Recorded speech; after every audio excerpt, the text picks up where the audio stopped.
when we were talking to David Ajabo yesterday, he said that last offseason, he came to you and said, I'm going to be in your hip pocket the whole offseason because he wanted to learn from you. Just wondering what you saw from him during your work together and whether that led you to believe he would have the type of season that he's had this year.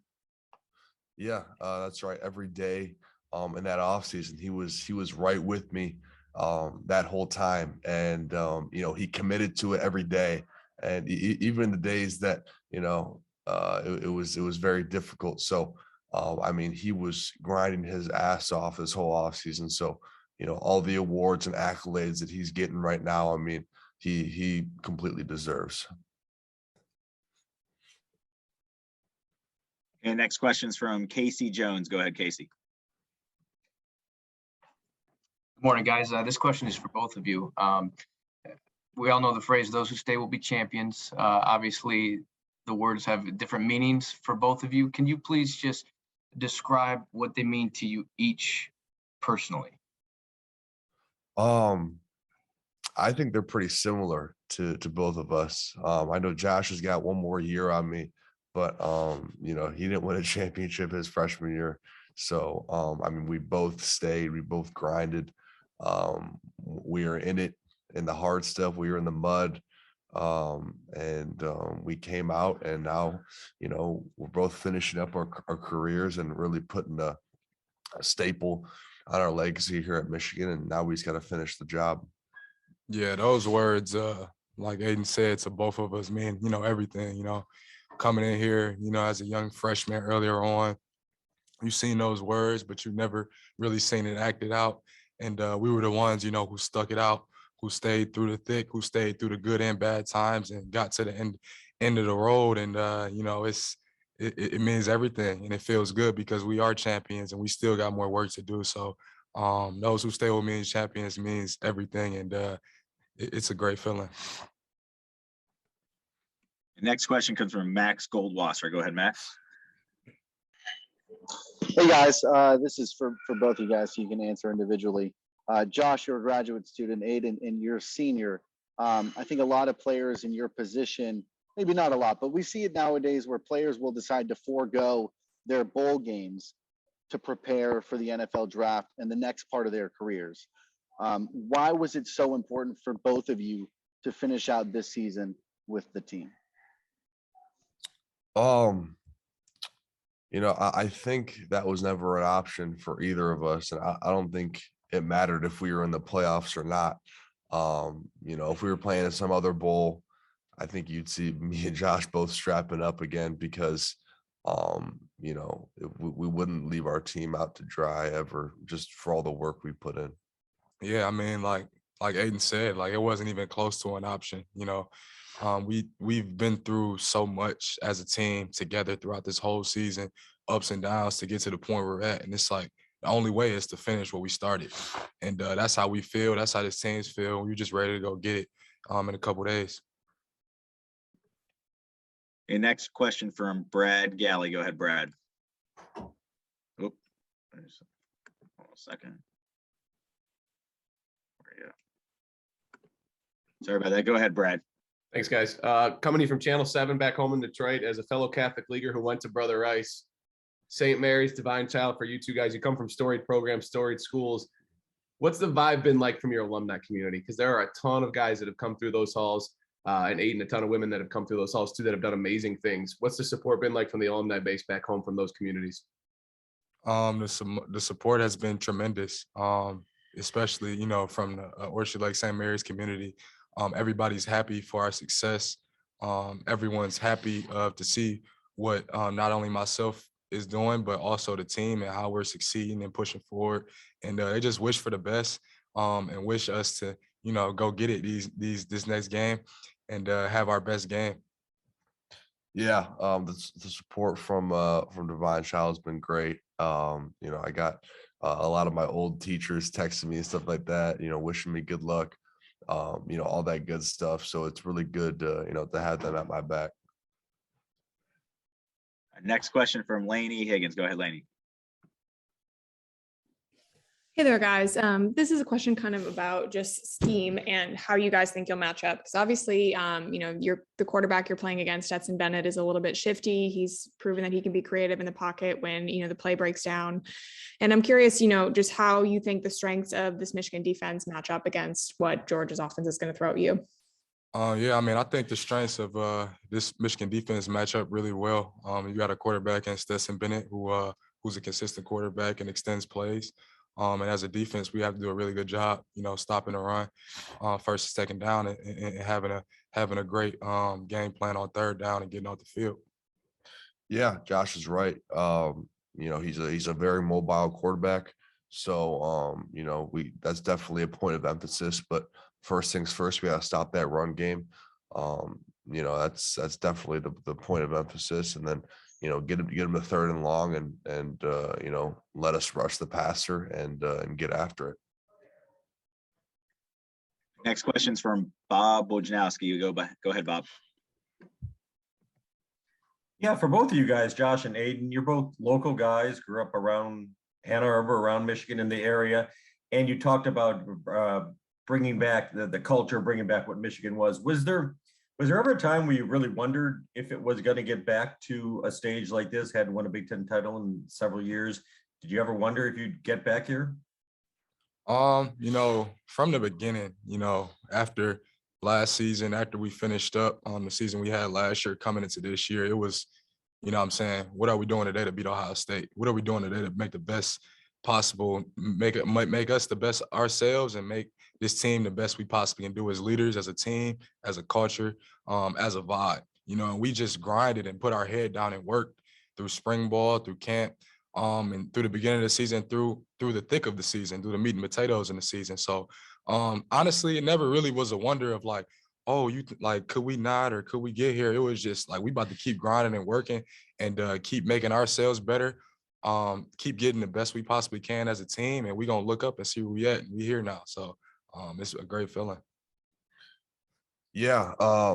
Just thinking about it, I know that was always a goal of ours, to beat Ohio State, to win a Big Ten championship. But, when you're in the thick of it, when you're in the meat and potatoes, when you're in the meat and potatoes of everything, it's hard to see that light at the end of the tunnel, because it was dark there for a while now. And it was just us grinding and getting after and not knowing what was going to happen, not knowing the outcome. I think that's what makes us so special is the way that we worked when we didn't win a single game. That's when I knew this team was special. And now we're sitting here, Big Ten champions competing for a natty. So man, this team has really come so far. Don't get no better than this at all. Our next question is from Zach Shaw. Go ahead, Zach. Hey guys, obviously you two have been starting for a while, but I think there's been 10 starters on the defensive side of the ball who started for the first time this season. David Ajabo, DJ Turner, Rod Moore, a lot of guys who actually really did well. What do you think was the key to having so many either young players or players who hadn't been able to contribute much, not only step in games, but step in as well as they did? Personally, I feel it was number one, just the culture that was put in place in the offseason, how we worked, how we came together, how we rallied, and not only the culture, but the work ethic and attention to detail, especially from the younger guys on our team, how they attack the film room, how they attack on bettering their craft every single day before the season even started. Spring ball, summer, camp, all these times where nobody sees what's going on, but we do, and we putting our most work in. And now people are seeing the light of, what we capable of, how much better we've gotten, moving into this game. Yeah, I think that goes to show really the attention to detail, like Josh was saying, with these guys who haven't started, because a lot of them I didn't think would start this season or get that opportunity to, but injuries happen, things happen, and then guys step up and they just make plays. So I think that's what's crucial is they understand the defense, they understand the scheme, and they're very elite in their preparation. Next question is from Tim Reynolds. Go ahead, Tim. Good morning, guys. Aidan, Kirby Smart told a story a few weeks ago. He got home from the SEC title game. His 9-year-old son was watching Michigan, and the kid couldn't wait to tell him all about you and all about your stats and all about what he thought of you as a player. I'm just curious, one, as a defensive guy, how cool has it been to get the attention that's deserved? And two, is it kind of a neat story that the 9-year-old son of the guy you're going against Friday night couldn't wait to tell his dad all about you and all that you've done this year? That's right. Yeah, when I heard that story, I was, laughing and stuff. My dad told me, and we were both laughing about it. It's crazy that, the head coach's son of the team you're about to play is a very big fan of you. So, I mean, it's a blessing. It's really cool. So, yeah, it was really a funny thing. And, maybe I'll meet his son after the game. Our next question for Angelique Chenglis. Go ahead, Angelique. Aidan and Josh, Josh Gaddis has said that the offensive line is the heartbeat of this team and maybe any team in general. But do you agree with that assessment? And what has this offensive line shown you guys in the fourth quarter? They played a lot of fourth quarter games and held pretty stout, and that was a difference from previous years. Yeah, I mean, just I would definitely agree. Like, our offensive line is the heartbeat of this team, and just kind of sums up what our team is about. You just see a group of guys, and it's not only on the field, it's off the field, together everywhere they go, eating food together in the dining halls, literally in the hot tubs together every time in the morning, like contrasting it together. And then you see them go out on the field and you see how well they work together, and not only how well they work together, but how tenacious they are. And how physical they are. And it's just, a testament to those guys and the work they put in, Coach Moore, all those guys, and, being the best offensive line in the country. I'm just so blessed and thankful to have an offensive line like that on my team, and also to compete with guys like that every single day, because it makes me better as well. Yeah, I agree with Josh, and especially with the offense that we run with a lot of gap scheme, run game. If your offensive line isn't elite, it's hard for you to succeed. And so, when we were just watching them on the sideline, it's always just so much fun watching them on the sideline and just chewing clock, running that ball, and you can really see. I think you can really see their chemistry on the field too. Even you see in that Ohio State game, the big boys, getting in the fight a little bit, protecting the boys. And, you really see the camaraderie between them all, because they really all are all so tight. And, you can see it, during the games. All right, we're going to take two more questions here. Next one comes from Max Goldwasser. Go ahead, Max. All right, guys. So, I mean, Coach Harbaugh coming into the season, I think a lot of people were saying his job was at risk. He was on the hot seat. You have a 2-4 season last year. You lose 4 straight bowl games in years before that, and he comes back and he wins Coach of the Year, the first in Michigan program history. I mean, obviously he's proud of you guys, but how proud are you of him, and what can you say about what he's done to be able to rewrite that narrative for himself, for the team, and for the program as a whole? I'm so proud of Coach Harbaugh and the way he's adapted, the way he's just changed as a person, as a coach, throughout his years of me being here. He's a great coach, and he does a lot of great things. And just to see how far he's came, how far this team has came, in the position we are now, I couldn't be more proud of our head guy leading the way. Yeah, I agree with Josh. I mean, to do what he did this year, I think he brought in the perfect chemistry of guys this offseason, in terms of coaches, in terms of, our defensive staff, which was changed up a lot. I think he found the perfect blend of guys, and, it's really what makes a team work. That's part of it, is finding the right coaches. And he definitely did that this offseason. And that's a big, head nod to him. And, but also, how he's adapted over these years, and how he's, adapted towards the players over these years. And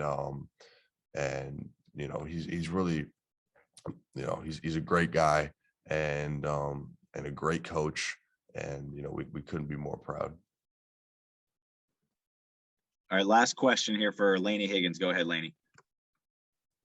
All right, last one for you guys. I kind of wanted to ask how you think the style of this team is a little bit different than some of the other Big Ten teams that we've seen in the playoff. Because, you know, the DNA seems like it's a little bit more old school physical football, more of an emphasis on the run game. Whereas, you know, the Ohio State teams in the past have been just loaded with these specialists, and that's been more of, you know, perhaps the focus. And I don't know, do you think that the different identity of this team, you know, sets it up to have a different kind of success, you know, in the semifinal?